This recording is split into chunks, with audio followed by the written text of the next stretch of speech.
Europe. Europe 1. Il est 8h16, Patrick Cohen, vous recevez ce matin la première adjointe Les Républicains au maire de Bordeaux, Alain Juppé, et ancienne directrice générale d'Endemol. Bonjour Virginie Calmels. Bonjour Patrick Cohen. On est ravis de vous accueillir ici à Paris dans les studios d'Europe 1, mais c'est à Bordeaux que ça se passe aujourd'hui avec la visite du Premier ministre. Vous n'aviez pas envie de retrouver votre ancien camarade Édouard Philippe? J'étais encore à Bordeaux hier, mais vous m'avez fait la joie de m'inviter ce matin. Ah, on vous sert d'alibi, c'est ça? Non, mais Édouard Philippe va conclure la Convention nationale des avocats ce soir, et en l'occurrence, j'étais hier à l'ouverture, donc j'ai vu les 5000 avocats qui se sont réunis à Bordeaux hier matin. Alors, on va expliquer aux auditeurs quel est le contexte. Vous avez dit il y a quelques jours, en quelque sorte, qu'Édouard Philippe avait été l'un des mauvais génies d'Alain Juppé pendant la présidentielle, qu'il avait mal conseillé ou qu'il a... Je n'ai pas du tout dit ça. J'ai souligné un paradoxe ou une ironie de l'histoire, voire quelque chose qui est un peu cocasse. C'est qu'au fond, il y avait une équipe de campagne à laquelle j'ai participé pendant les primaires qui soutenait Alain Juppé. Et puis, ceux qui ont participé notamment à sa stratégie de communication et à ses grandes lignes de communication, avec notamment l'identité heureuse, qui, à mon avis, mais ce n'est que mon humble avis, ont participé peut-être à l'échec d'Alain Juppé à cette primaire, se retrouvent à Matignon. Et c'est vrai que c'est pas banal, au fond. On a vu que rien ne se passait comme prévu, mais je crois que c'est une situation un peu étonnante. Et voilà, j'ai simplement souligné ça. C'est toute une équipe. Édouard Philippe et son conseiller Gilles Boyer, qui était le directeur de campagne d'Alain Juppé. C'est pas très flatteur pour Alain Juppé. Il n'avait pas la lucidité, Juppé, pour voir qu'il faisait fausse route lui-même. Non, je ne crois pas que ce soit du tout. D'abord, c'est pas une attaque contre Alain Juppé. Vous connaissez ma loyauté, ma fidélité au maire de Bordeaux. Je pense que c'est un grand homme d'État. En l'occurrence, il le reconnaît lui-même dans les colonnes du Figaro. Il a peut-être sous-estimé cet aspect-là. Alain Juppé, c'est un homme rationnel. Il était convaincu que la fachosphère qui s'était emparée notamment de l'histoire Ali Juppé, de sa proximité éventuelle avec l'islam, etc., ne pouvait pas impacter les Français, et notamment les sympathisants de droite qui allaient voter à cette primaire. Donc voilà, on n'a pas partagé effectivement la même approche sur cette question. Moi, je crois que derrière cela, il y a aussi un sujet de ligne politique, c'est-à-dire que certains dans l'équipe adhéraient en termes de ligne politique à ce qu'était le concept d'identité heureuse. Moi, je reste convaincue que le projet d'Alain Juppé tel qu'il était décrit dans son livre Pour un État fort, c'est-à-dire des quotas d'immigration, la volonté de restaurer les peines planchées, de durcir le regroupement familial, de supprimer l'aide médicale d'État, c'est tout ce régalien fort qui était dans son projet. Et de supprimer l'ISF, ce que fait le gouvernement aujourd'hui. L'ISF, bien sûr, mais en totalité. Et c'est tout ce qui était fort dans le projet d'Alain Juppé, qui malheureusement ne s'est pas retrouvé dans ces éléments de langage. On va continuer à parler de ligne politique, Virginie Calmels, parce que quand on regarde ce qu'on appelle les juppéistes ou les anciens juppéistes, et on se demande comment un cheminement commun peut diverger à ce point. Et si on vous le demande, vous dites que c'est plutôt Édouard Philippe qui a trahi en rejoignant Emmanuel Macron que vous en vous ralliant à Laurent Wauquiez? Non, ce que je dis, c'est que Édouard Philippe a rallié Emmanuel Macron, mais pas avec le projet d'Alain Juppé. On est bien d'accord qu'aujourd'hui, il applique le projet d'Emmanuel Macron.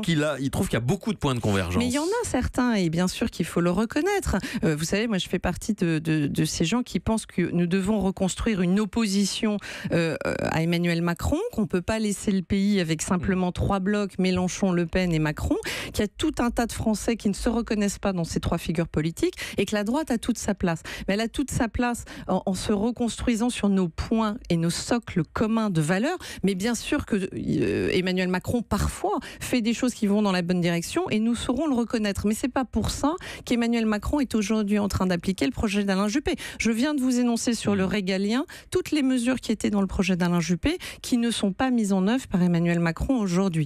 Donc il y a beaucoup de différences. Il y a quelques points, et notamment l'éducation. Ça fait pas mystère que Jean-Michel Blanquer a participé à l'élaboration même du projet d'Alain Juppé. Il est aujourd'hui ministre de l'Éducation. Voilà un vrai point de convergence. Donc la droite, Laurent Wauquiez, ce ne sera pas l'opposition systématique. L'idée, pourtant, qu'on entend souvent dans les propos de Wauquiez, que tout ce que fait le gouvernement est mauvais par nature. Non, je crois que c'est une caricature. Regardez bien ce que les députés de droite font depuis l'élection d'Emmanuel Macron. Ils ne s'opposent pas systématiquement. Notre but, c'est d'être un parti d'opposition, mais un parti de proposition. Il y a beaucoup beaucoup de choses que nous ferions différemment. Aujourd'hui, on a le sentiment qu'Emmanuel Macron oublie les classes moyennes, qu'Emmanuel Macron oublie les territoires ruraux. On a besoin de s'adresser à toutes ces populations et on en a surtout assez de se rendre compte que c'est toujours les mêmes qui payent et que cette France qui est suradministrée, dans le prochain budget, il n'y a pas de baisse de la dépense publique. Il n'y a pas de volonté d'efficacité de cette dépense publique. Il faut baisser la dépense publique, 55% du PIB, vous vous rendez compte? On est un pays suradministré, c'est 11 points de plus que l'Allemagne. Donc on est suradministré, on croule sous la norme, on croule sous la réglementation et on croule sous l'impôt depuis trop longtemps. Emmanuel Macron fait le choix de continuer à augmenter les impôts et notamment la CSG. Il fait le choix, et on le sent bien, de matraquer les retraités ou les propriétaires. Matraquer. Bah oui, globalement, c'est toujours une fois encore les mêmes qui vont payer. Et ça, c'est pas que l'augmentation de la CSG. C'est le gazole, c'est le PEL, c'est l'assurance vie. Bref, in fine, on sent que finalement ceux qui vont bénéficier de la baisse de l'impôt souhaitée par Emmanuel Macron sont finalement très peu nombreux. Bon, donc Virginie Calmels, toujours jupéiste, mais oui. Jupéiste tendance Wauquiez, c'est quand même une catégorie assez particulière. Tendance Juppé, c'est-à-dire je vous invite à lire ces 3 livres programmatiques et vous verrez que moi je continue à défendre ces idées et qu'elles ne sont pas, c'est normal d'ailleurs, pas éloignées de celles de Laurent Wauquiez. Nous appartenons à la même famille politique. Vous savez, les primaires ont mis l'accent sur les différences de personnalité entre Fillon, Sarkozy et Juppé, mais il n'y avait pas beaucoup de différences de projet. Dans les livres d'Alain Juppé, Virginie Calmels, ou alors ça m'a grandement échappé, il n'y avait pas la dénonciation des élites ultra-mondialisées qui n'ont plus de racines et qui prétendent dicter leurs lois au pays. Je reprends une expression de Laurent Wauquiez dans l'un de ses discours de rentrée. Ou sur l'Europe, l'idée qu'il fallait transformer l'Europe en un simple marché commun.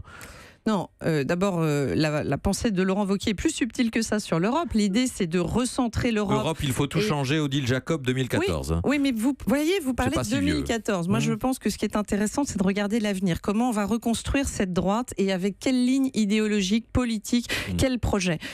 Vous avez dans Le Point une interview de Laurent Wauquiez qui revient sur l'Europe et sur ce qu'il souhaite de l'Europe. Et moi, je partage cette vision.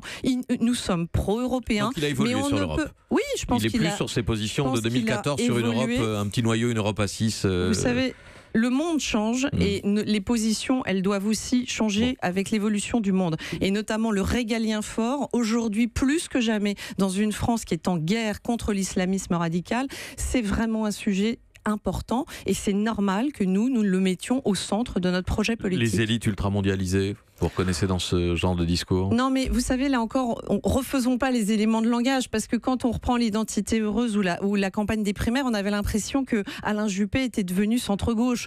Bon, c'était pas forcément le cas quand vous lisiez son projet. Donc, n'opposons pas des styles et des verbes. Moi, ce qui compte, c'est le fond, c'est les projets, c'est les lignes politiques, et c'est une forme de cohérence et d'ambition pour notre pays. Quelle vision pour notre pays? Moi, vous savez, j'ai passé 20 ans en entreprise. Si je me suis engagée en politique, c'est parce que je crois qu'il y a un autre chemin de mieux gérer la dépense publique, d'être plus rigoureux sur l'argent public et de baisser l'impôt et de baisser les charges. C'est ça qui sauvera la France à la fois pour les entreprises et pour les privés. Sens commun qui se dit prêt à travailler avec le Front National ou une partie du Front National, Sens commun a-t-il encore sa place au sein des Républicains? Écoutez, moi j'ai été très claire par rapport à ça.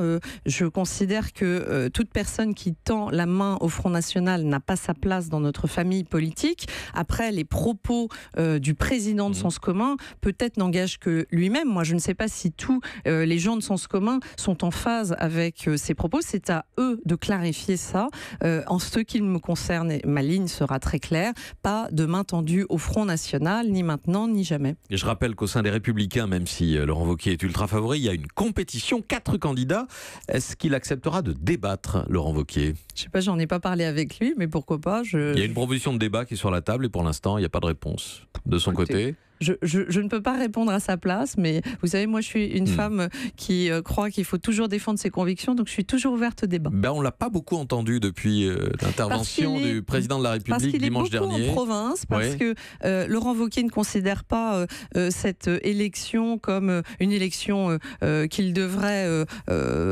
facile. Il fait le vrai travail, il est sur le terrain, il va voir les fédérations, et puis il est en proximité avec ce que sont nos militants qui attendent beaucoup beaucoup, qu'on les écoute et qu'on vienne à leur rencontre. Sa place n'était pas hier soir en débat face à Marine Le Pen, ça lui a été proposé par France 2. Vous savez, on va avoir beaucoup de temps devant nous, et tant mieux. Il y aura bien des occasions d'aller débattre avec Marine Le Pen, et en l'occurrence, moi, j'aurais aimé pouvoir débattre un jour, mais elle m'a récusée sur BFM. Je pense que ça viendra, mais nous avons à reconstruire notre famille politique, à nous rassembler derrière un leader. Tout ça, c'est les étapes qui sont devant nous. Les 10 et 17 décembre, il y aura l'élection du nouveau président des Républicains, et après, vous verrez que les débats, et notamment face à Madame Le Pen, pourront intervenir. Virginie Calmels, toujours jupéiste. Oui, était bien l'invité sûr, d'Europe 1. première adjointe au maire de Bordeaux. Merci. C'est lui qui m'a fait venir en politique, et ma loyauté lui est toujours, et ma fidélité acquise. Merci d'être venu au micro d'Europe 1.